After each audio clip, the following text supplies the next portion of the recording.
والسلام على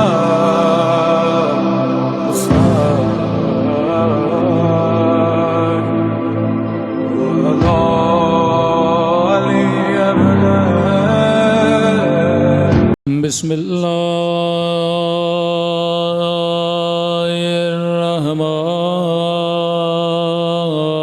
الرحمن الرحيم الحمد لله رب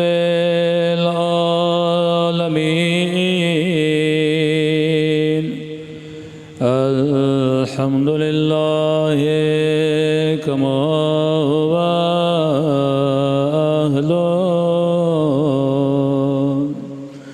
الصلاة والسلام على سيد المرسلين وخاتم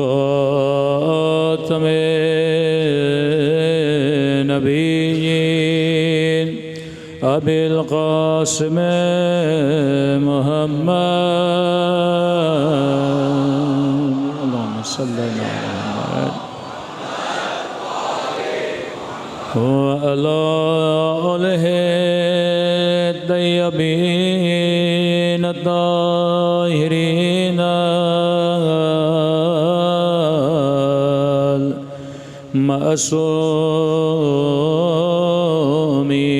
المعصومين دعاء امام زمان اللهم كل وليك حجة ابن الحسن صلواتك وعلى آبائه في هذه الساعة وفي كل وليا وحافظا وقائدا وناصرا ودليلا حتى تسكنه أرضك طوعا وتمتعه فيها طويلا برحمتك يا أرحم الراحمين صلوات پڑھیں ہمارے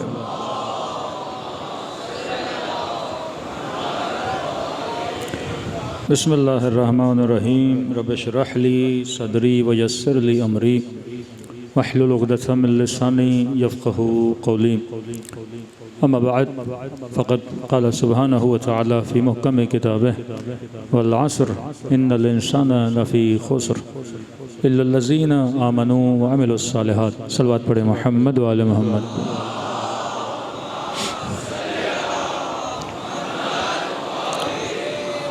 دعا ہے پروردگار عالم ہم سب کی عبادتوں کو اپنی بارگاہ میں قبول فرمائے اور جو مقصد زندگی عبادت لے کر اس فرش عزا پہ آئے خدا ان مقاصد میں بھی ہم سب کو کامیابیاں کامرانیاں نصیب فرما دیں مسلسل آپ کی سماعتوں کی خدمت میں عرض کر رہے ہیں کہ یہ مکتب ایک معجزاتی مکتب نہیں ہے ایک کمپلیٹ حساب و کتاب میتھامیٹیکلی رولز کے ساتھ اہل بیت نے اس مکتب کو آگے بڑھایا ہے ایکشن کا ری ایکشن کیا ہوتا ہے یہ اہل بیت نے بتایا ہے اور یہ اللہ کا ہر نبی اپنی امت کو بتاتا تھا کہ اگر آپ اس چیز پہ عمل کرو گے آپ کو فائدہ ہوگا اس چیز پہ عمل نہیں کرو گے اس میں اللہ کا نقصان نہیں ہے تمہاری نسلوں اور تمہاری آخرت کا نقصان ہے 950 سال حضرت نوح نے اپنی قوم پہ تبلیغ کی یہ کوئی کم عرصہ نہیں ہے کہ ایک بندہ 950 سال اپنی امت پہ تبلیغ کرے جب ایک وقت آیا اور خدا نے کہا کہ اب میں اس قوم پہ عذاب بھیج رہا ہوں یا حضرت نوح نے کہا کہ عذاب بھیج دے اب تو اللہ نے سوال کیا کہ نوح 950 سال تبلیغ کی ہے، آج عذاب پر راضی کیسے ہوئے؟ یہ ہونا کہ 50 سال میں اور تبلیغ کروں، 100 سال میں اور تبلیغ کروں، شاید ابھی سدھر جائیں، شاید ابھی سدھر جائیں۔ تو حضرت نوح نے کہا پروردگارا اب مجھے یقین ہو چکا ہے کہ ان کی نسلوں میں ایک بھی موحد پیدا نہیں ہوگا۔ مطلب سوسائٹی اتنی بگڑ جائے کہ وہ امید کی ساری کرن کیا ہو جائے؟ بجھ جائے۔ تو اللہ کا نبی بھی مطمئن ہے۔ حضرت لوط کی قوم پہ عذاب آیا، محنت کی، زحمت کی، سمجھایا، جب عذاب آیا تو صرف پوری قوم حضرت لوط سے 3 لوگ بچے، ایک حضرت لوط، 2 ان کی بیٹیاں۔ حضرت نوح کی قوم پہ عذاب آتا ہے، بیٹا بھی اس پانی میں کیا ہو جاتا ہے؟ ڈوب کے چلا جاتا ہے۔ اب اس معاشرے کو اگر عذاب الہی سے بچانا ہے، پہلے خدا کا عذاب تھا پتھر، پہلے خدا کا عذاب تھا کوئی والکینوز کھل جائیں انسان مر جائیں، پہلے خدا کا عذاب تھا چہرے مس کر دینا، پہلے خدا کا عذاب تھا راتوں رات میں پورے قبیلے کو ختم کر دینا۔ آپ کہیں گے ابھی اللہ کا عذاب کیوں نہیں آ رہے؟ ابھی بھی آتے ہیں پر تو محسوس نہیں کر پاتا۔ الہی نظام سے نکل کر غیر الہی نظام میں رہو گے، یہ ایک طرح کا خداوند کا عذاب ہے، کیونکہ اس سے آخرت آپ کی تباہ و برباد ہو جاتی ہے۔ تو اہل بیت نے اس عذاب سے بچنے کے لیے آپ کو ایک نیٹ ورک دیا۔ آپ دیکھتے ہیں نا کہ شہد کی مکھی جب چھتا بناتی ہے تو ایک نیٹ ورک بناتی ہے نا، کس طرح ایک خلیہ دوسرے خلیے سے جڑا ہوتا ہے، کس طرح ایک باکس دوسرے باکس سے جڑا ہوتا ہے۔ پوری ڈیوٹیز انہوں نے بانٹی ہوتی ہیں، ان کے اندر ایک کوئن ہوتی ہے جس کے لیے ہر چیز مہیا کی جاتی ہے، اور ان کو سگنل دیے جاتے ہیں کہ آپ نے کس پھول پہ بیٹھنا ہے، کس پھول پہ نہیں بیٹھنا۔ ان کا کوئی 20 یا 22 مائلز کا یا کلومیٹر کا ایک ریڈیٹر ہوتا ہے، اس سے یہ باہر نکال نہیں سکتے ہیں۔ انہوں نے چھتا بنانا ہے، پھر چھتے بنانے کے بعد شہد جمع کرنی ہے، پھر شہد جمع کرنے کے بعد یہ ایک پروپلس بناتے ہیں اس کو سیل کرنے کے لیے کہ سردیوں کا موسم آئے تو ہوا اندر نہ جا پائے۔ جانور ہے، خدا کہتا ہے وَاعْتَبِرُوا عبرت حاصل کر۔ ان کے سروائیول کی وجہ ہے کہ ان کے پاس نیٹ ورک ہے۔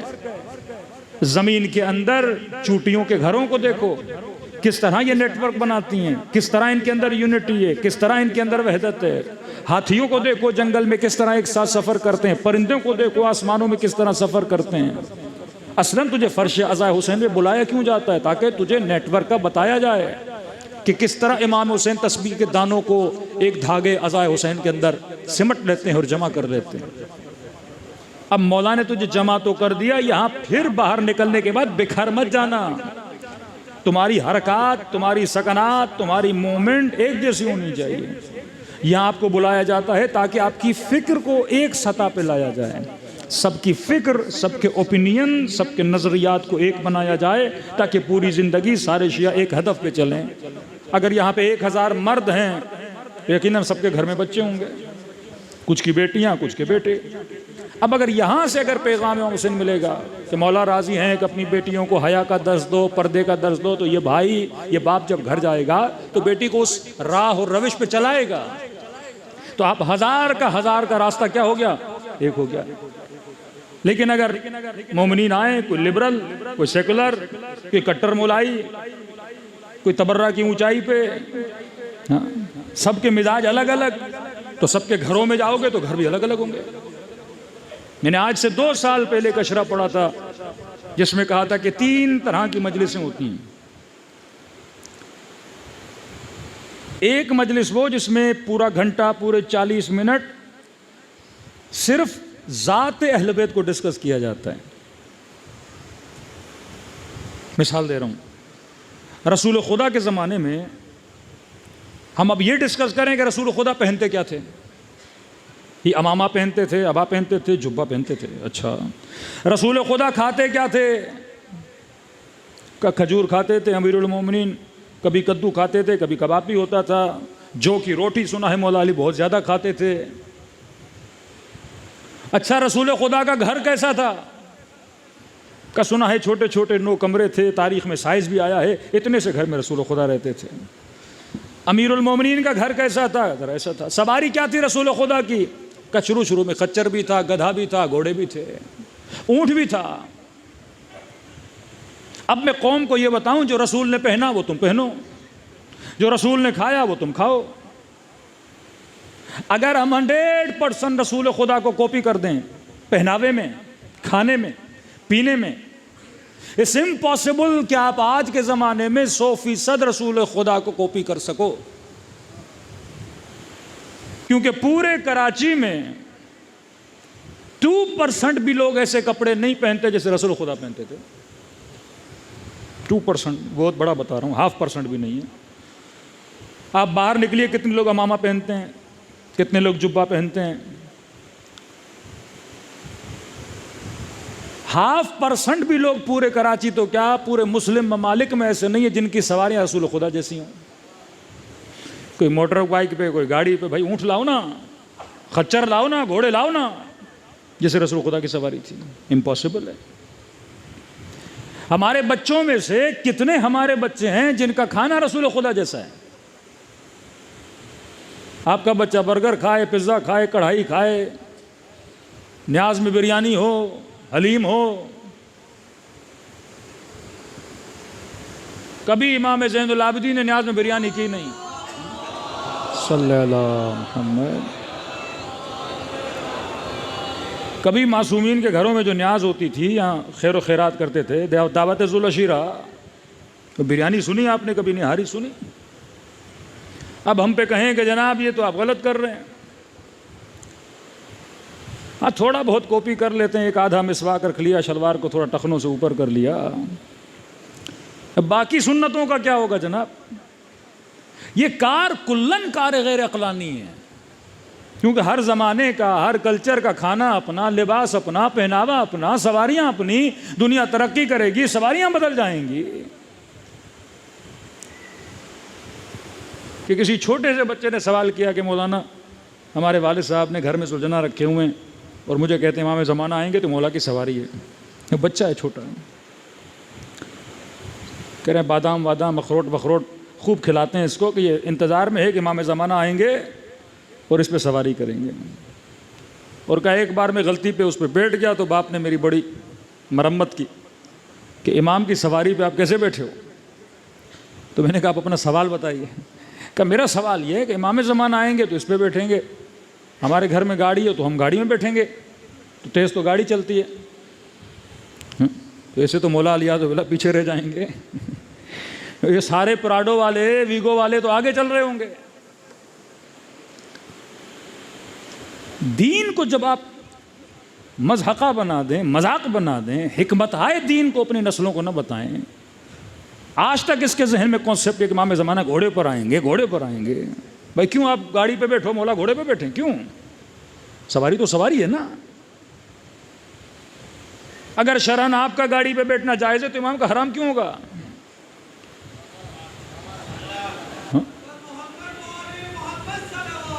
اللہم صلی اللہ محمد۔ بہتر سے بہتر گاڑی، بہتر سے بہتر سواری مومنین امام کے لیے کیا کریں گے؟ مہیا کریں گے۔ دوسری بات، اگر امام کو جانا بھی ہو تو نہ گاڑی کی ضرورت ہے نہ گھوڑے کی، وہ تو طی الارض کے مالک ہیں، جہاں اشارہ کریں وہاں پہنچ جائیں گے۔ لیکن اسباب عالم سے اہل بیت نے انکار نہیں کیا۔ امیر المومنین اپنے کسی نبی کا زمانے میں خچر، کسی کے زمانے میں اونٹ، کسی کے زمانے میں گھوڑا، یہ ان کی سواریاں ہوتی تھیں۔ اب ہم اس پہ لگ جائیں، مسلمانوں کا آدھا طبقہ اس پہ لگا، نبی کی داڑھی کیسی تھی، نبی کے کپڑے کیسے تھے، نبی کے برتن کیسے تھے۔ جناب ہم تو مٹی کے برتن میں پانی پیتے ہیں کیونکہ رسول خدا مٹی کے برتن استعمال کرتے۔ اچھا، ہم تو پگڑیاں پہنتے ہیں، کپڑے پہنتے ہیں کیونکہ رسول خدا تو یہ پہنتے تھے۔ ہم تو اس طرح کھانا کھاتے ہیں، رسول خدا ایسے کھاتے تھے۔ پھر اسی صاحب نے شیشہ لگا کے بہت بڑا اے سی بھی لگایا، پھر رسول نے کب اے سی لگایا تھا؟ آپ 100% نہیں۔ اب قوم کو اس چکر پہ لگا جائے گا، آدھی قوم ایک جیسی بننا شروع ہو گئی، ایسے کپڑے ویسے کپڑے ہیں۔ دین اسلام اصول کا دین ہے۔ اصول کیا ہے؟ چائنیز ہو، پاکستانی ہو، انڈین ہو، ایرانی ہو، عراقی ہو، کسی بھی دنیا کے کونے میں رہنے والے ہو، اصول بتا دیا۔ اللہ یہ نہیں کہے گا مرغا کھاؤ، چرگا کھاؤ، چنے کھاؤ، مٹن کھاؤ، نہیں، اللہ اصول بتائے گا۔ کلو وشربو، لوگوں کھاؤ پیو، بھلا تسرفو، اسراف نہ کرو۔ اللہ کیا کھاؤں گا؟ حلالا طیبا، نشانی بتا رہا ہوں، جو بھی کھاؤ لیکن یہ دیکھو حلال ہے کہ نہیں ہے۔ اب پزا اگر حلال ہے تو بھائی جائز ہے، چپس اگر حلال ہے تو جائز ہے، چائنیز فوڈ ہے ملیشین اگر حلال ہے تو جائز ہے۔ مولا کی نیاز آپ رزق حلال سے جو حلال ہوگا کر سکتے ہو۔ دوسری نشانی طیب ہو، تیسری نشانی طاہر ہو، گوشت حلال تو ہے پر نجس نہ ہو، خون وون نہ لگا ہو۔ طیب ہو مطلب کوئی ایسا فوڈ اپنے بچوں کو نہ دینا جو حلال تو ہے طاہر تو ہے پر انہیلدی فوڈ ہے۔ بیمار بچے امام زمانہ کے سپاہی کیسے بنیں گے؟ ہاں؟ بچوں کو تنومند بنا، طاقتور بنا، صحت مند بنا۔ آدھی مسلمانوں کی قوم ایسے چکروں میں پڑ گئی، کپڑے کیسے تھے، یہ کیسا تھا۔ ہاں اگر کلام معصوم میں ملتا ہے کہ معصوم نے کہا یہ کام کرنا مستحب ہے، وہ ایک الگ چیز ہے، آپ کرو۔ برش دینا مستحب ہے، صفائی کے خیال رکھنا مستحب ہے، خوشبو لگانا مستحب ہے، بالوں کی اصلاح کرنا مستحب ہے، ناخن کاٹنا مستحب ہے، کئی چیزیں واجب ہیں، کئی چیزیں مباح ہیں، ان چیزوں کا آپ نے خیال رکھنا ہے۔ لیکن میں اپنے زمانے کے حساب سے چلوں گا۔ یا رسول اللہ کپڑے کون سے پہنوں، آپ جیسے پہنوں؟ فرمایا لباس وہ پہننا جس لباس کے اندر حیا ہو، بے حیائی نہ ہو۔ تمہاری ٹی شرٹ اور شرٹ اتنی چھوٹی نہ ہو کہ سجدے میں جاؤ تو پیچھے سے پینٹ انسان کی نظر آنے لگے۔ خاتون لباس اتنا تنگ نہ ہو کہ بدن کا سائز، اندام بدن نازک نہ ہو جس سے انسان کی اسکن ظاہر ہو جائے۔ میں نے ویسا لباس پہننا ہے، میں نے اس طرح سے کام کرنا ہے۔ اب جناب سیدہ کا لباس اپنے زمانے کا تھا، تمہارا لباس اپنے زمانے کا ہے۔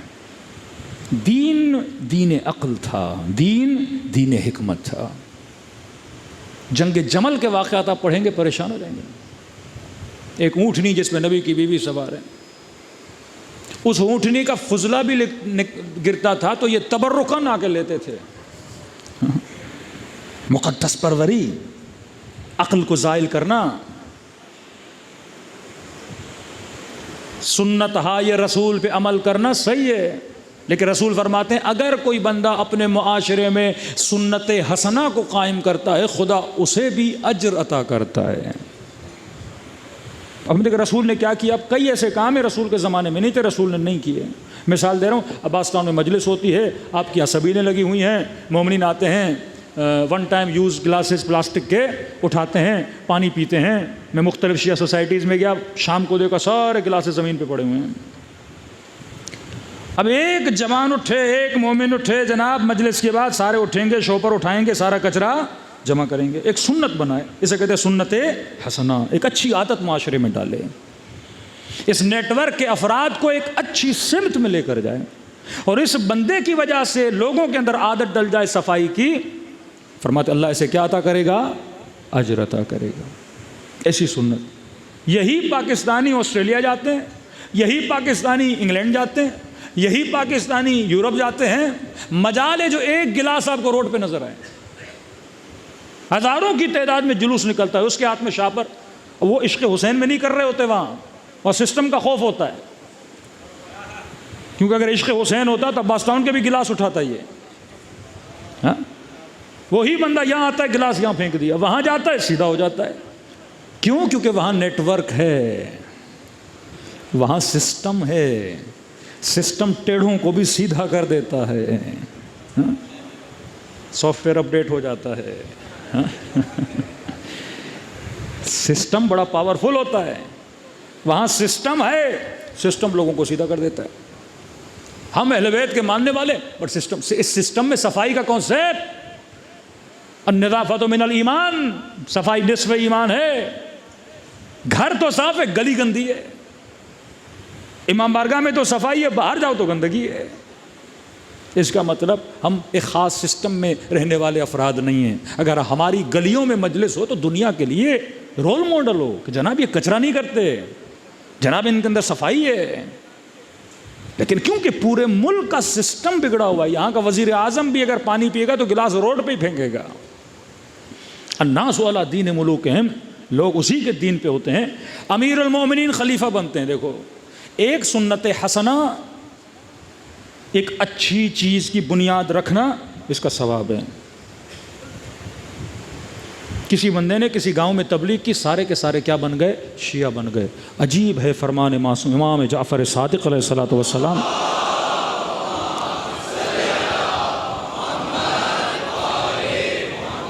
فرمایا اس نے اگر کوئی نیکی کی ہے، نیکی کے بدلے میں لوگ نیک ہو گئے، یہ مر بھی جائے گا، تا قیامت جتنی نسلیں اس کی ڈالی ہوئی نیکی پہ عمل کریں گی، خدا اسے ثواب دیتا رہے گا۔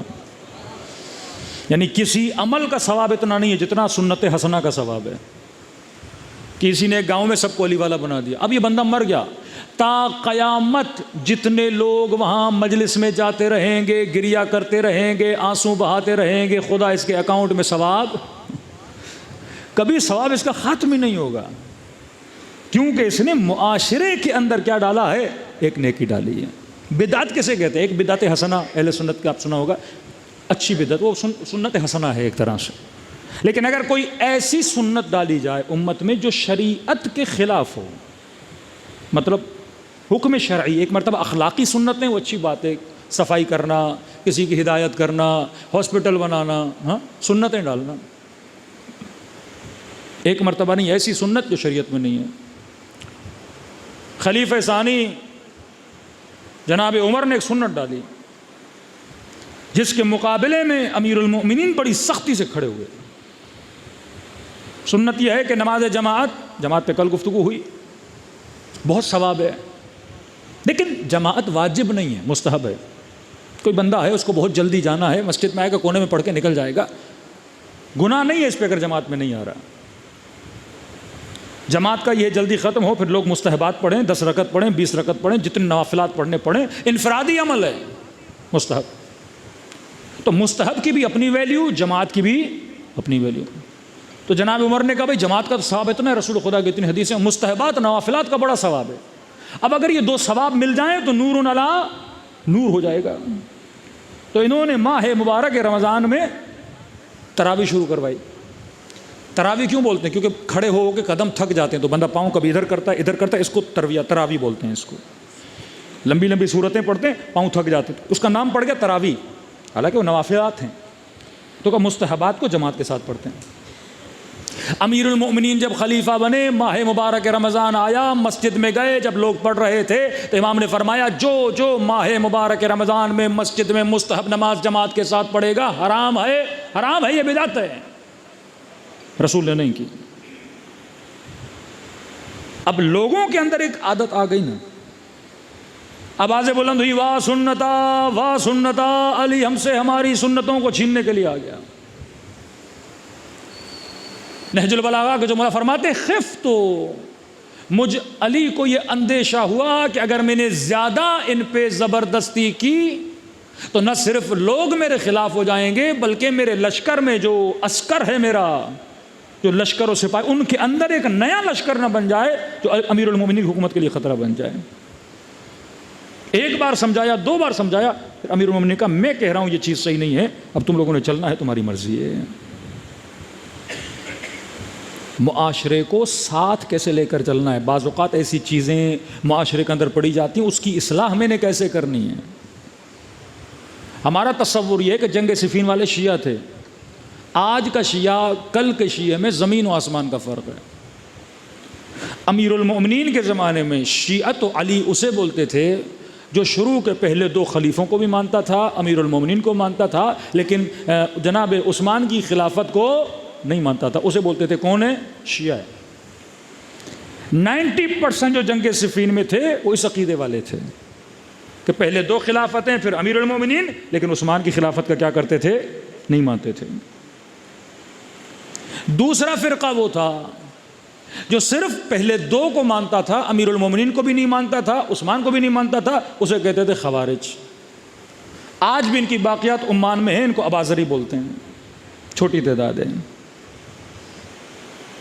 تیسرا فرقہ وہ تھا جو 2 کو بھی مانتا تھا، تیسرے کو بھی مانتا تھا، چوتھے کو بھی مانتا تھا، امیر المومنین کو بھی مانتا تھا، ان کو آپ آج کے برادران اہل سنت، مطلب اس زمانے کا سنی بھی آج کے سنی جیسا نہیں تھا، اس زمانے کا شیعہ بھی آج کے شیعہ جیسا نہیں تھا۔ چوتھے وہ تھے جو کسی بھی خلافت کو نہیں مانتے تھے، کہتے تھے رسول خدا کے بعد اگر کوئی خلیفہ ہے تو وہ امیر المومنین. ان کو بولتے تھے روافض. روافض قد رفض عن الدین، مطلب اس نے دین سے ہاتھ ہی اٹھا لیا، یہ مسلمان ہی نہیں ہے. وہ جو آپ کا عقیدہ ہے. کس طرح امیر المومنین لوگوں کو لے کر چلے، کس طرح امیر المومنین نے ایک نیٹ ورک بنایا. اب 90% مولا کی فوج میں وہ لوگ ہیں جو پہلے دو کو بھی مانتے ہیں، تیسرے کو نہیں مانتے، پھر امیر المومنین کو مانتے ہیں.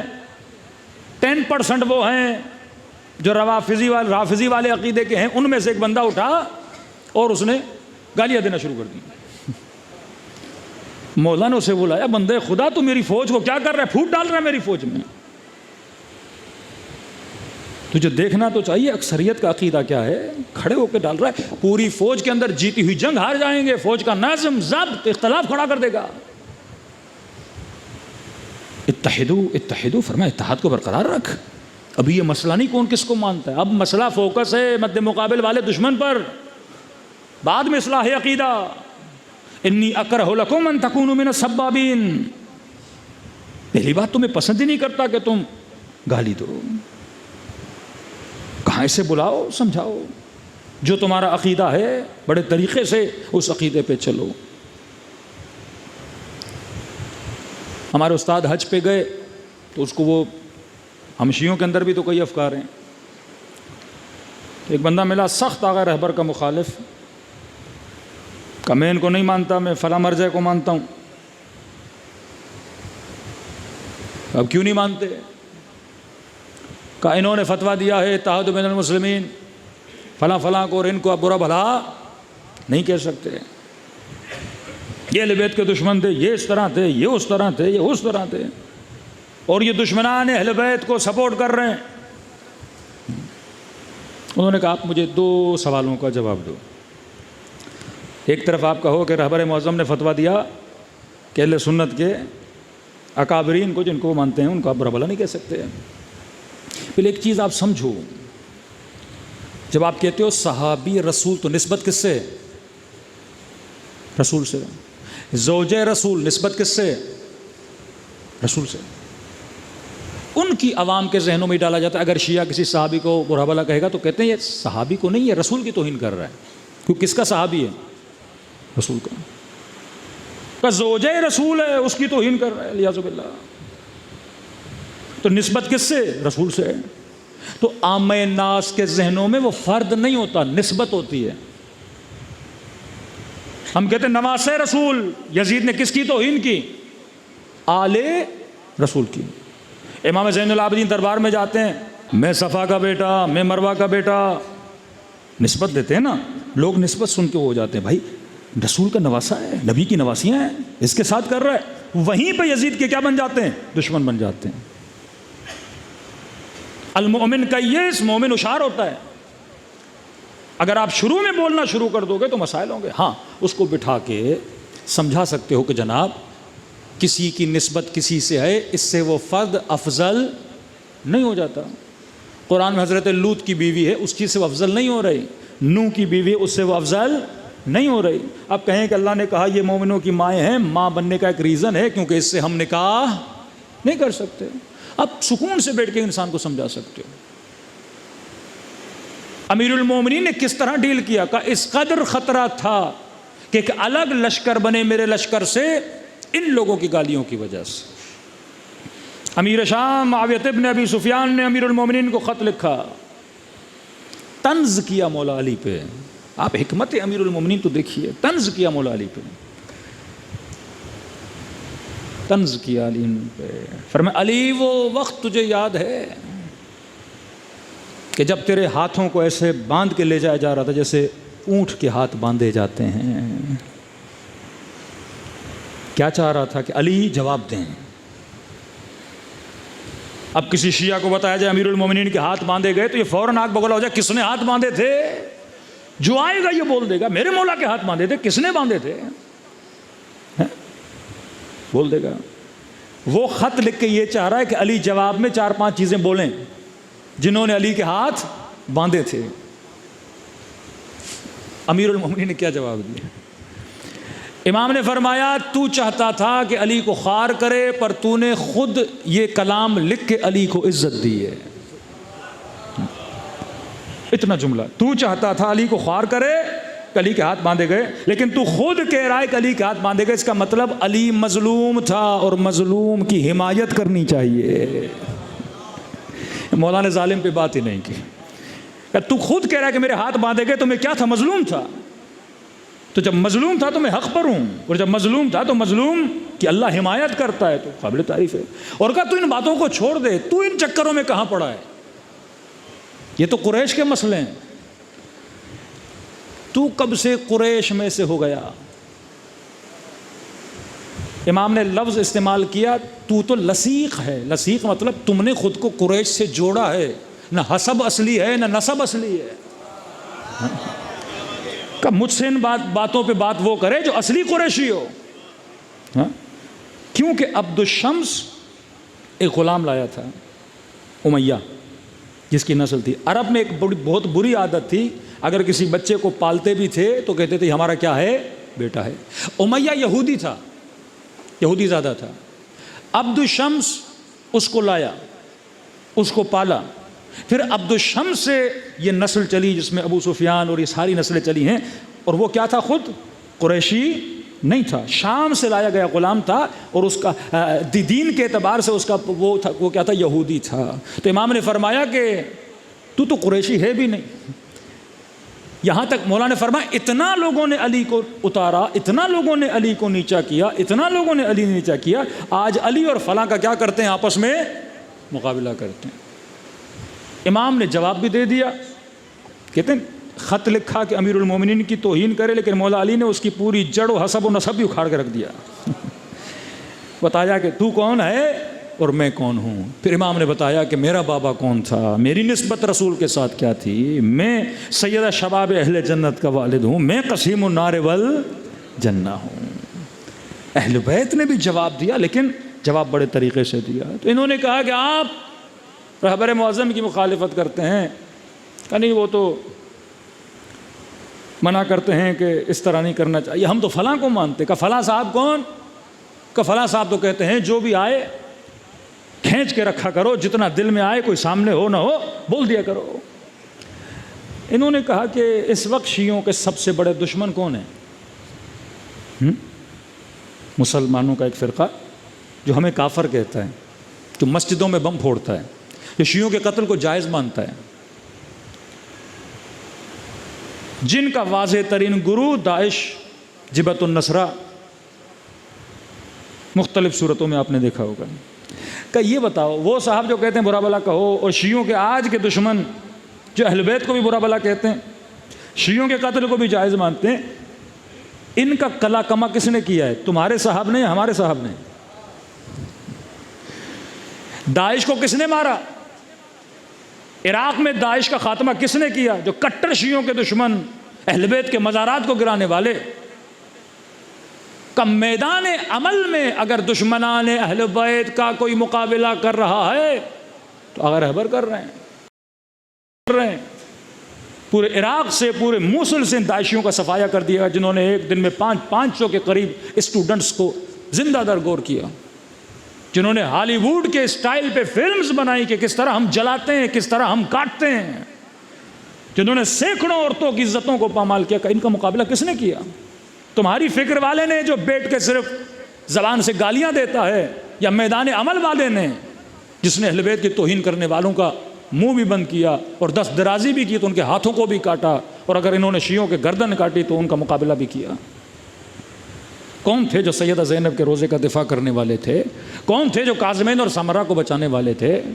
پہلی تو یہ بات۔ دوسری بات،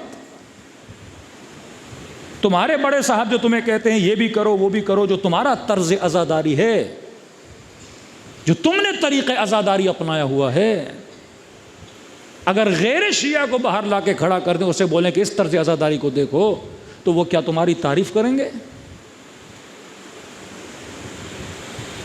جو عراق میں ایک بازار لگایا جاتا ہے، صرف آپ گوگل پہ لکھیں شیعہ، کون کون سی پکچرز آتی ہیں، کہ اگر میں کسی اور کو کھڑا کر دوں، بولوں یہ شیعت ہے، یہ عزاداری اور یہ روح عزاداری ہے، تو کہ ہماری طرف اٹریکٹ ہوگا کہ یہ بات تو آپ صحیح کہہ رہے ہیں. اگر غیر مسلم غیر شیعہ یہ چیزیں دیکھے گا اٹریکٹ نہیں ہوگا.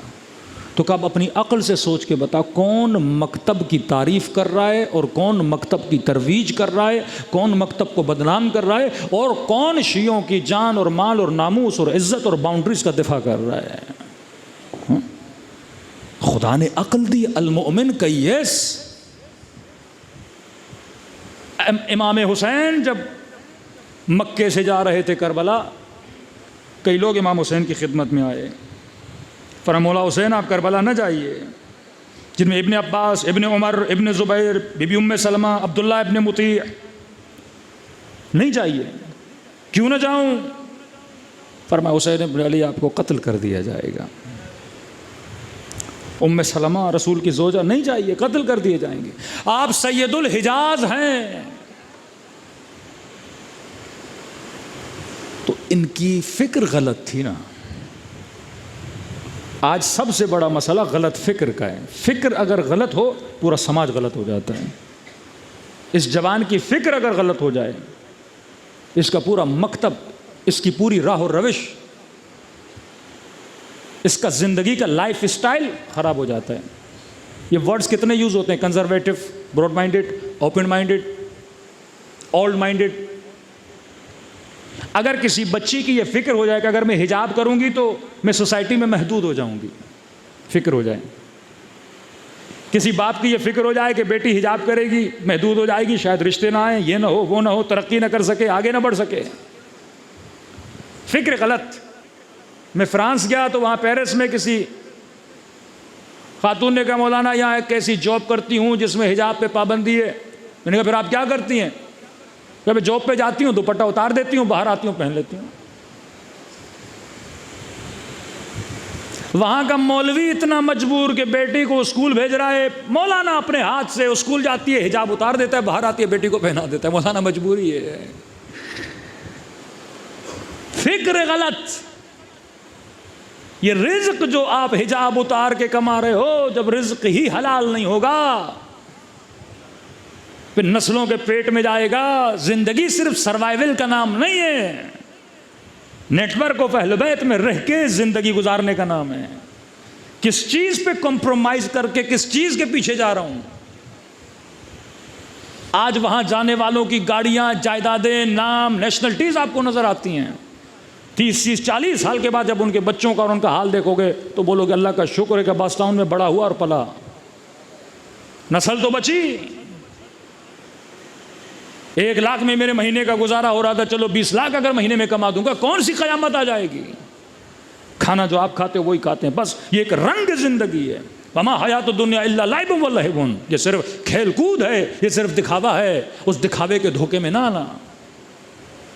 امام حسین کربلا جا رہے ہیں, حسین مار دیے جاؤ گے. جناب زینب کے شوہر مولا مولا امان نامہ لائے ہوں آپ کے لیے, یہیں رکیے, کوئی آپ کو قتل نہیں کرے گا. امام نے کہا شکریہ, آپ نے بڑی زحمت کی امان نامہ لا کر. ابن عباس شکریہ کہ میری پرواہ ہے, میرے بچوں کی پرواہ ہے, حسین کی جان کی پرواہ ہے. لیکن سنو مجھے روکنے والوں, تمہاری فکر غلط ہے. کیونکہ حسین جاؤ گے تو مارے جاؤ گے. جملہ سنی امام حسین کا, خطبہ دیا امام حسین نے. فرمایا خط الموت علی ولد آدم مخط القلاد علی جید الفتات.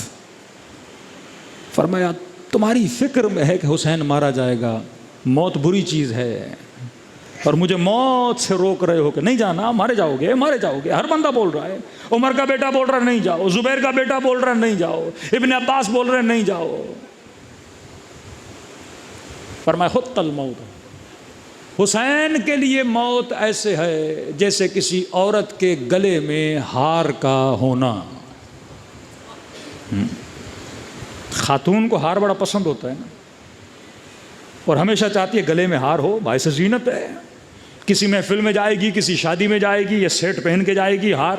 فرمایا جس طرح ایک عورت کے گلے میں ہار اچھا لگتا ہے اور وہ پسند کرتی ہے اس ہار کو پہننا, فرمایا ہمارے لیے موت ایسے ہے, یہ وہ ہار ہے جو ہم پہن کے چلتے ہیں. قرآن میں لفظ حسب ہے, ام حسبتم ولا تحسبن الذین قتلوا فی سبیل اللہ امواتا مطلب جو تم سوچتے ہو وہ اللہ کی سوچ نہیں. یہ مت سوچنا کہ جو مر گیا وہ مر گیا. شہید مر نہیں گیا بلکہ رب کے یہاں سے کیا پا رہا ہے؟ رزق پا رہا ہے، زندہ ہے. تمہارے لیے موت فنا کا نام ہے، حسین کے لیے موت بقا کا نام ہے. فرمایا ہم موت سے نہیں ڈرتے.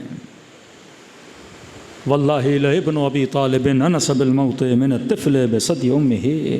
خدا کی قسم علی کو موت سے اتنی محبت ہے جتنی چھوٹے بچے کو اپنی ماں کے دودھ سے محبت ہوتی ہے.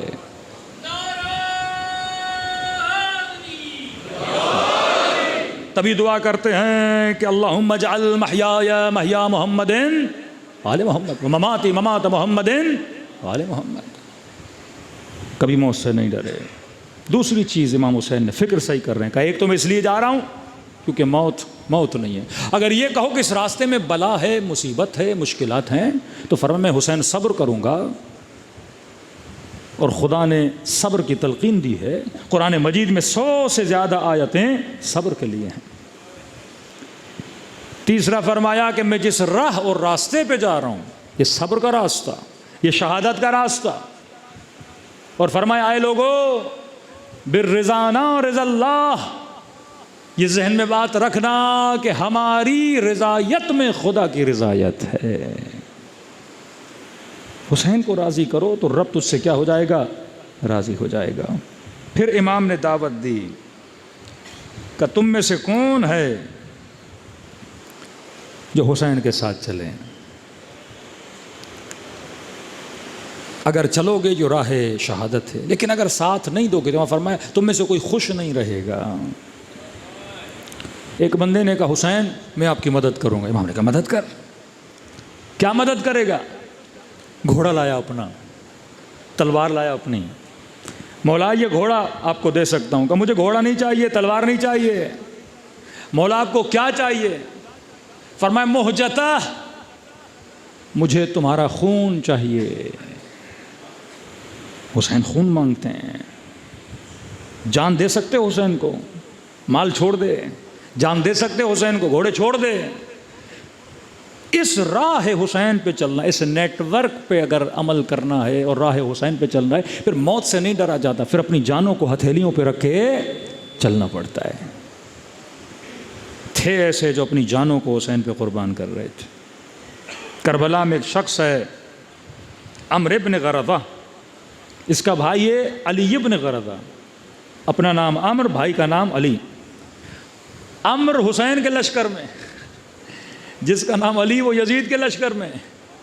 دو بھائی پر فکریں الگ الگ. ایک فکر نے کسی کو یزیدی بنایا، دوسری فکر نے اسے حسینی بنایا. آج افکار کے چور بیٹھے ہیں آپ کے جوانوں کی نسلوں کے فکروں کو تباہ کرنے والے. اہل بیت کا کام ہے فکر کی اصلاح کرنا. اس نیٹ ورک میں اگر چلنا ہے فکر کی اصلاح کرو جس سے مکتب کا نام بلند ہو، مکتب بدنام نہ ہو. صلوات پڑھے محمد و آل محمد.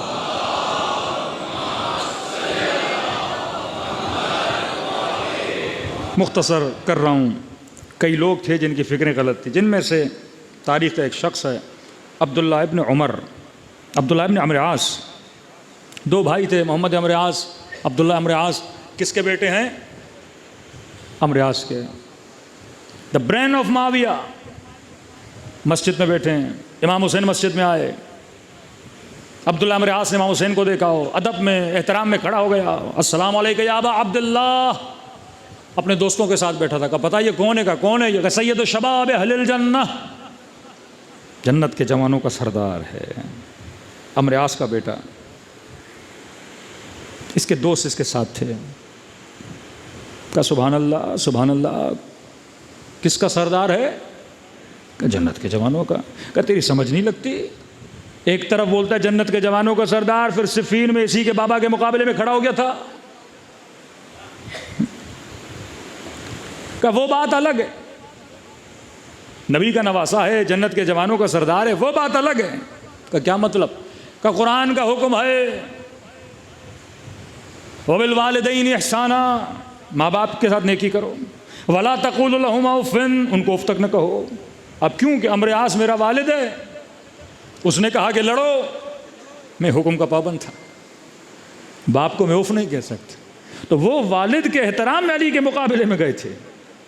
انہوں نے کہا یہ کیا بات ہوئی, ایک طرف کہو جنت کے جوانوں کا سردار, دوسری طرف کہو والد کے احترام میں گئے.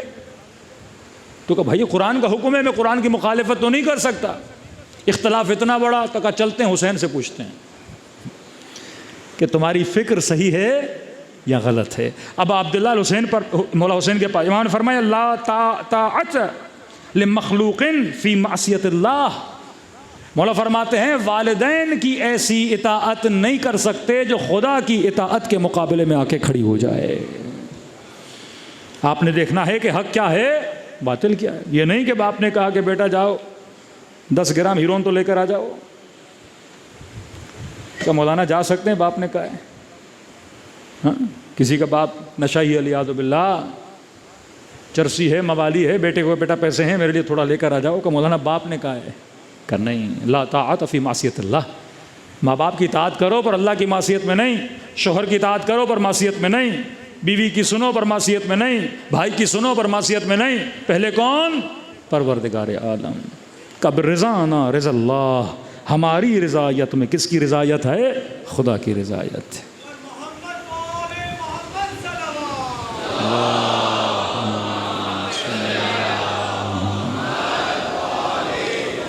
وَأَجِّلْ فَرَجَهُمْ. تو کربلا میں کئی ایسے تھے جنہوں نے خون دیا امام حسین کے لیے. یہ راہ خون مانگتی ہے, بہادر مانگتی ہے, شہادت کے منتظر مانگتی ہے, مجاہد مانگتی ہے. لیکن جو اس نیٹ ورک کو سمجھیں, نیٹ ورک پہ عمل کریں, رہبریت کے نظام کو, لیڈرشپ کے نظام کو سمجھیں. جب تک سوسائٹی میں ایک لیڈر نہیں ہوگا, پھر لیڈر بنایا, اس کی حفاظت ایسے کرنی ہے جیسے کربلا کے اصحاب نے اپنے امام کی حفاظت کی تھی. پھر لیڈر کی طرف تیر آئیں تو جھک نہیں جانا, کھڑے ہو جانا ہے کہ تیر سینے پہ لگیں. ایک تیر اپنے امام کے لیے. یہ سوسائٹی معصوم ہے. کربلا پورا نظام بتا رہا ہے آپ کو کہ چھٹے امام کے پاس لوگ ہیں, مولا قیام کیوں نہیں کرتے؟ امام نے کہا شیعہ نہیں ہے. کہ مولا پوری بستی گاؤں ہزاروں میں شیعہ آپ آواز تو دیں. فرمایا اگر میرے پاس 22 ایسے شیعہ ہوتے جیسے میرے جد حسین کے پاس تھے, میں قیام کرنے کے لیے تیار ہو جاتا. پھر وہ تنور کا واقعہ پھر سنے ہوئے ہیں بچپن سے آپ نے, جو خون دے حسین کے لیے. کل جون سنا, آج جناب سعید سنو. بوڑھے صحابی ہیں, ابرو اتنے بڑے تھے کہ آنکھوں پہ بال پڑتے تھے. اب عبداللہ میرے مولا اپنی جان کو آپ پہ قربان کرنا چاہتا ہوں. امام نے کہا تو میدان میں تو نہیں جا سکتے, چلو حسین کی نماز کی حفاظت کرو. کہتے ایک رومال لیا, ماتھے پہ باندھا تاکہ بال اوپر ہوں, صحیح سے نظر آئے. ایک رومال لیا, کس کے کمر پہ باندھا تاکہ کمر سیدھی ہو جائے. تیر برستے رہے, 17 تیر سعید نے اپنے بدن پہ لیے. عبداللہ ابن حسن 14 سال کا بچہ, امام حسین پہ تلوار چلی, دونوں بازو اس نے آگے کی, اس بچے کے دونوں بازو کٹ گئے. یہ سنتے ہیں کربلا میں صرف عباس کے بازو کٹے نہیں, حسن کے بچے کے بھی بازو کٹے تھے. بچے کو بھی پتا ہے کہ امام پہ میں نے جان دینی ہے, سوچنا نہیں ہے. اس نظام کے لیے قربانیاں دینی پڑتی ہیں, اور شیعوں نے دی ہیں. کہتے ہیں جب تیر لیتا رہا, بوڑھا تھا, بدن میں راشا تھا, کمر پہ کس کے کپڑا باندھا, جب لگا کہ اب گرنے والا ہوں تو اپنے دونوں ہاتھ اپنی کمر پہ کس کے رکھ لیے. کہتے ایک مرتبہ مڑ کر دیکھا کہ امام حسین کی نماز ختم ہو گئی. دیکھا مولا ابھی رکوع میں ہے, آخری تشہد ہے. بدن کو دیکھا کہ بدن اتنی مہلت دے, اتنی مہلت دے, میرے حسین کی نماز ختم ہو جائے, کہیں ایسا نہ ہو میں گروں اور ایک تیر جا کے میرے مولا کو لگے. کہتے ہیں امام نے کہا السلام علیکم ورحمۃ اللہ وبرکاتہ. یا سعید زمین کربلا پہ گرا. برق کی طرح, سرعت برق کی طرح بڑی تیزی سے امام حسین آگے بڑھے کہ سعید کا سر حسین کے گھٹنے پہ آ کے پڑا. اب سوچو کہ اگر آپ کربلا ہوتے, 17 تیر کھائے ہوتے, عدد کا فرق نہیں ہے کم یا زیادہ, اور زمین پہ گرتے, اتنی پوری زندگی اس طرح گزاری کہ اہل بیت راضی رہے ہیں. اب جب آخری سانسیں ہوں تو انسان مطمئن ہو کے مرے گا نا, کہ ارے میں نے تو حسین کے لیے قربانی دی, اب اے روح میرے بدن سے نکل جا, بڑے اطمینان سے نکل جا. لیکن کہا سر مولا کی گود میں تھا. سعید کے ہونٹ کانپ رہے تھے, خون اتنا بہا تھا کہ زبان ساتھ نہیں دے رہی، گلے سے آکسیجن کم ہے، ہوا میں دم نہیں کہ لفظ زبان سے اور منہ سے باہر نکل سکیں۔ سعید سکون سے چلا جا، میٹھی نیند میں چلا جا، لیکن نہیں، کچھ کہنا چاہتا ہے، مولا کچھ کہنا چاہتا ہوں، کچھ کہنا چاہتا ہوں۔ سعید کیا کہنا چاہتے ہو؟ کہتے بڑا زور لگا کہ سعید کی زبان سے دو جملے نکلے، مولا ارضیت، کیا مجھ سے راضی ہوئے؟ مرنا نہیں چاہتا جب تک امام نہ کہے میں تجھ سے بالرضا نا رضا اللہ، ہماری رضایت میں خدا کی رضایت ہے۔ یہ جملے منہ سے نکلنے تھے، امام نے فرمایا سعید میں بھی راضی، میری اماں زہرا بھی تجھ سے راضی۔ ہاں مولا اب سکون سے چلا جاؤں گا، کیونکہ میرا مولا مجھ سے کیا ہوا؟ راضی ہوا۔ آج یہ فکر چلی گئی کہ ہمارے اختلافات سے، ہمارے تفرقوں سے، ہماری ملٹیپل لیڈرشپ سے امام زمانہ کو تکلیف کتنی ہوتی ہے۔ بٹ میں نے تو اپنی ذات کو راضی کرنا ہے، میں نے تو 4 لوگوں کو راضی کرنا ہے۔ فرمایا نہیں، بالرضا نا رضا اللہ۔ اور وہی حسین جب اکبر کے لاشے پہ آئے، قاسم کے لاشے پر آئے تو کہا رضن برضا و تسلیما لامرہ لا معبود سواک، اے خدا حسین تیری رضا پہ راضی ہے۔ یہ ہے کربلا، یہ ہے نظام کربلا۔ آج جس بچے کے مصائب پڑھنے ہیں نام ہے علی اصغر۔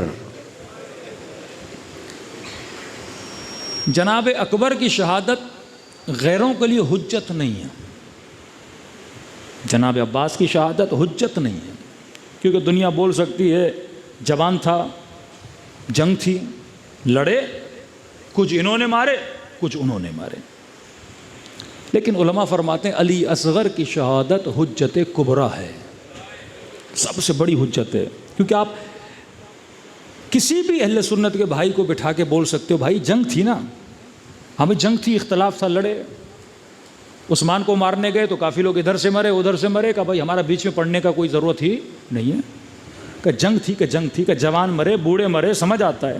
لیکن یہ بتاؤ 6 مہینے کا بچہ تلوار اٹھا نہیں سکتا، اسے مارنے کا ریزن کیا دو گے؟ کہ یہ حجت کبریٰ ہے۔ اگر کوئی اصغر کی شہادت سنے پھر حسین کی حقانیت پہ شک کرے، یہ جہنمی ہے، کیونکہ اصغر نے حجت تمام کر دی۔ اب قیامت کے دن اللہ بھی پوچھے گا بھائی یہ ذنب قتلت، تو دیکھ بھی رہا تھا ایک بچے کو ایک نسل، ایک سوچ قتل کر رہی تھی، تم نے اسی سوچ کی حمایت کی، حجت تمام ہے۔ فرمایا ہے چھوٹا پر کبریٰ، حجت کبریٰ ہے۔ باب الحوائج لقب جناب علی اصغر کا، حاجتوں کی قبولیت کا دروازہ۔ کہا شیعو 2 جگہ پہ حسین کو یاد کرنا، شیعت اما ان شربتم بما عذب فاذکرونی، جب ٹھنڈا ٹھنڈا پانی پیو تو مجھ حسین کو یاد کر لینا۔ دوسرا فرمایا جب میری یاد آئے تو عاشورہ کا دن یاد کرنا، جب میں اپنے بچے کے لیے پانی مانگ رہا تھا۔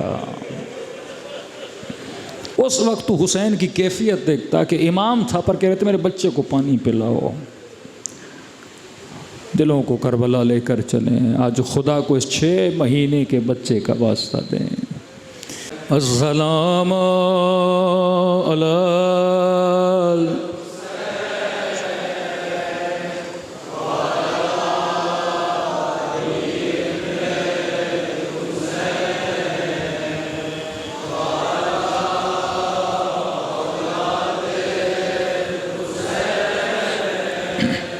وعلى أصحاب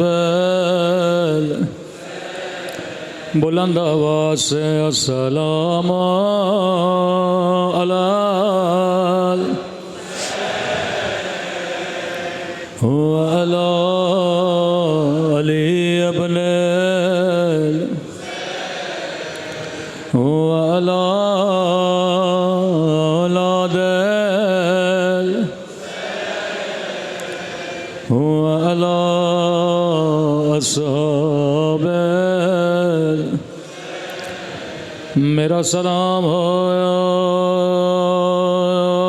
ربایا کی اجڑی ہوئی گودی پہ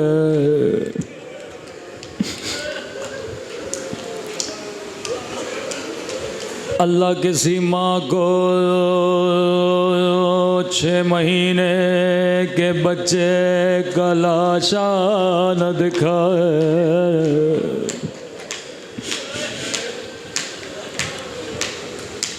بڑے مظلوم ہیں علی اصغر۔ میری دعا ہے خدا آپ سب کو کربلا کی زیارت نصیب کرائے۔ ایک مولا کا زائر کربلا گیا، ذریعہ حسین کی زیارت کی، خادم حرم کہتا ہے یہ کبھی دائیں جاتا کبھی بائیں جاتا، گویا یہ کسی چیز کی تلاش میں تھا۔ کہ زائر بتا کیا ڈھونڈ رہے ہو، شاید میں تیری مدد کر سکوں۔ کہنے لگا میں نے سنا ہے مجلسوں میں حسین نے خیموں کے پیچھے ایک ننھی سی قبر بنائی تھی،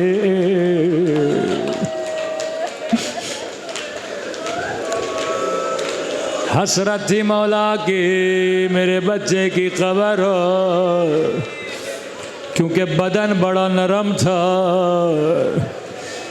یہ وزن برداشت نہیں کر پائے گا۔ سنا ہے پھر بدن پامال ہوا، لیکن کہیں تو دفنایا ہوگا، مجھے بتا علی اصغر کی قبر کہاں ہے؟ خادم کہتا ہے پہلی مرتبہ کسی نے ایسا سوال کیا، حرم میں آغائے کشمیری تھے، اسے لے گیا آیت اللہ کشمیری کے پاس، قبلہ اس کا سوال ہے۔ مومن نے کہا مجھے علی اصغر کی قبر بتائی ہے۔ آغائے کشمیری کہتے ہیں میں نے کہا مومن مجھے بھی نہیں پتا، لیکن اگر 3 دن کی مہلت دو میں ذرا دیکھوں کتابوں میں۔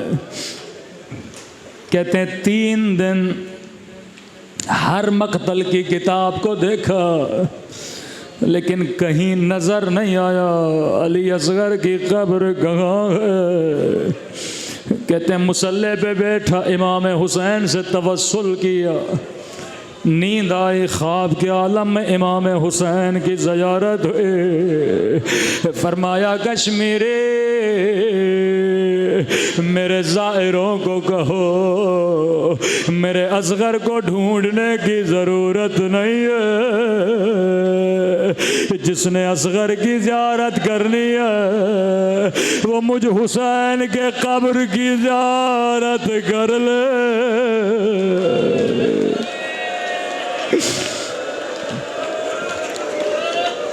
کہتے ہیں سمجھ نہیں آئی مولا آپ کے قبر کی زیارت کیوں؟ کہا میرے شیعوں کو بتا دو میرے اصغر کی قبر میرے سینے پہ ہے، زین العابدین ننھے سے بدن کو میرے زخمی سینے پہ رکھا تھا۔ ایک جملہ علی اصغر کے لیے، حضرت علی اصغر بڑے خوش نصیب ہو، آپ کو بابا کا سینہ نصیب ہوا، لیکن ایک 4 سالہ بچی ہے جو زندان شام بابا بابا کر کے چلے گئے۔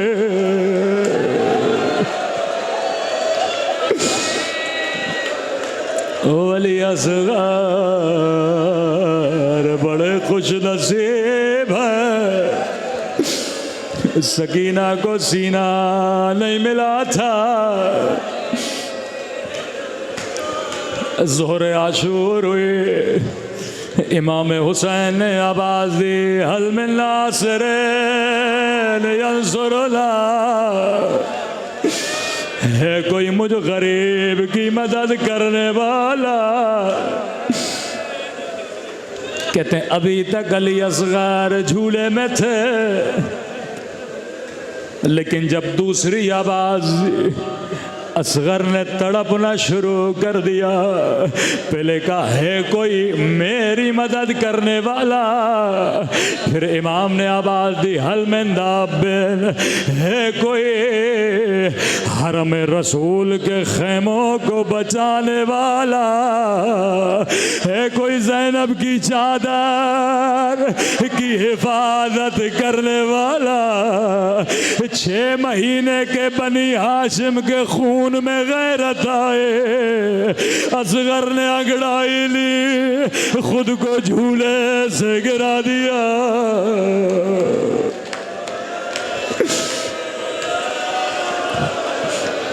رباب نے بچے کو گود میں لیا، لیکن اصغر تھا جو رونے کا نام لے رہا تھا. مولا حسین خیمے میں، رباب کیا ہوا میرے بچے کو؟ کہ مولا شاید میرے بچے کو پیاس لگی ہے. مائیں بچوں سے بڑا پیار کرتی ہیں، ماں کا دل بڑا نرم ہوتا ہے. کہ رباب پریشان نہ ہو، میں تیرے اصغر کو پانی پلا کر لاؤں گا. کہ رباب تھوڑی دیر خیمے سے باہر چلی جا. مولا نے زمین پہ سفید کپڑا بچھایا، ننھے سے بدن کو کپڑے پہ رکھا، گویا اصغر کو کفن پہنا رہے تھے.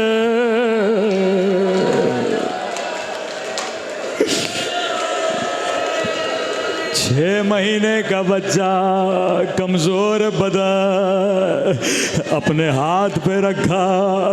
روایت کے جملے ہیں، حسین نے ابا کا دامن اصغر کے چہرے پہ ڈالا. کسی نے چوتھے امام سے پوچھا، مولا یہ چھپا چھپا کر کیوں لے جا رہے تھے؟ فرمایا کربلا میں گرمی بہت تھی، دھوپ میں شدت بہت تھی، اصغر پیاسا تھا. حسین نہیں چاہتے تھے یہ دھوپ میرے بچے کے بدن پہ پڑے.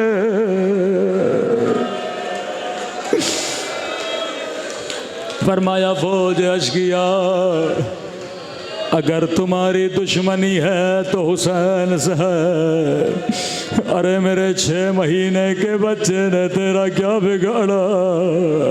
کسی لعینے کا حسین پیاس تجھے لگی ہے، بہانہ بچے کا کر رہے ہو. امام نے کہا ٹھیک ہے، میں اپنے بچے کو زمین پہ رکھتا ہوں، کوئی آئے سے پانی پلا کے چلا جائے.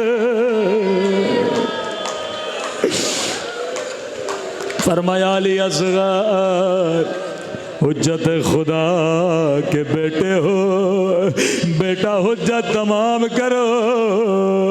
اتنا کہنا تھا، ایک مرتبہ خشک زباں باہر آئے. فوج اشقیاء منہ چھپا چھپا کے رونے لگے.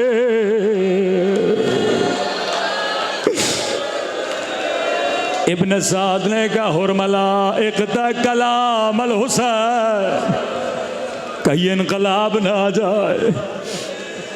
اس لئی نے تیر لیا، کمان لیا، لیکن جب چلانا چاہتا تھا اس کے ہاتھ لرزے، تیر و کمان گر گیا. ابن سعد نے تانا مارا، کہا حرملا اگر کوئی پوچھتا مجھ سے تیرے لشکر میں سب سے شقی القلب کون ہے، سب سے سنگ دل کون ہے، میں تیرا نام لیتا. لیکن حرملا 6 مہینے کے بچے سے ڈر گئے. کہنے لگا ابن سعد بچے سے نہیں ڈرا، جب تیر چلانا چاہتا ہو ایک کالے برقعے میں بی بی ہے، سر پہ قرآن ہے. کہتی ہے حرملا تیرے بھی چھوٹے چھوٹے بچے ہیں، او میرے اصغر نے تیرا کیا بگاڑا؟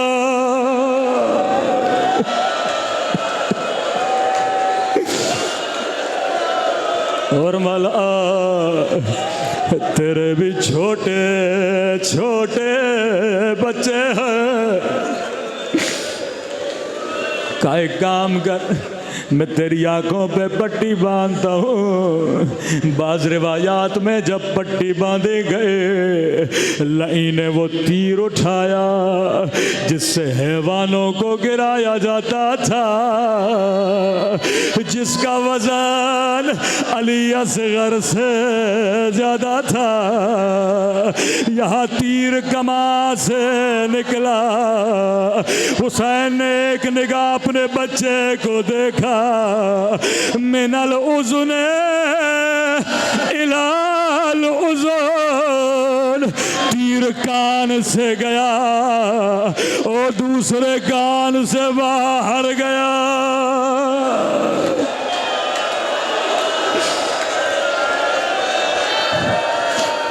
بذبح علی اصغر، مولا حسین کا چلو خون اصغر سے بھر گیا، آسمان کی طرف پھینکنا چاہا، آواز آئی حسین کبھی بارش نہیں برسے گے، زمین سے آواز آئی کبھی اناج نہیں اگے گا۔ سیدہ زینب فرماتی ہے جب خیمے میں آئے تھے میں نے حسین کو دیکھا، پہچانا نہیں، کیا دیکھا؟ دو ننھے سے قدم ہے جو خون میں رنگین ہے، حسین کی داڑھی خون سے رنگین ہے۔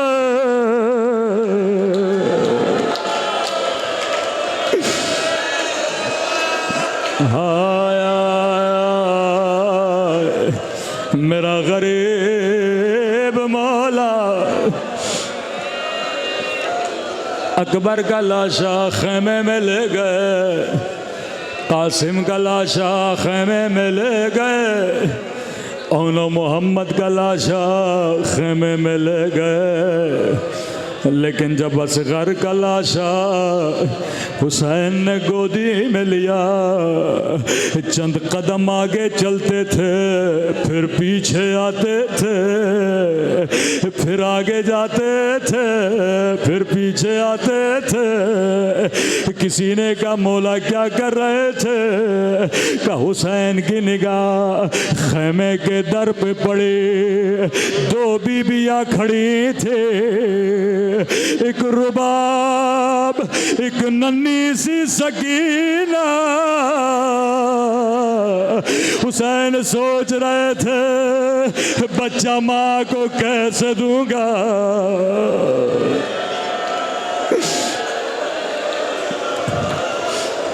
ہائے حسرت حسین، پہلی حسرت تھی اپنے بچے کو پانی پلاؤں، دوسری حسرت سنو، کسی شہید کو دفنایا نہیں۔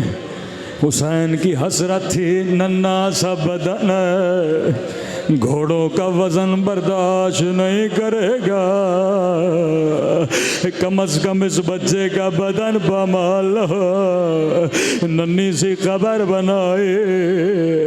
لیکن عزادار جب 11 محرم کا دن آیا، حرملا نے کہا میرا سر کہاں ہے؟ کسی نے کہا خیمے کے پیچھے قبر بنائے تھے۔ لئی نے حکم دیا 40 گھوڑے سوار او نیزے اٹھائے، یہاں نیزے زمین میں جاتے تھے، یہاں رباب کا کلیجہ باہر آتا تھا۔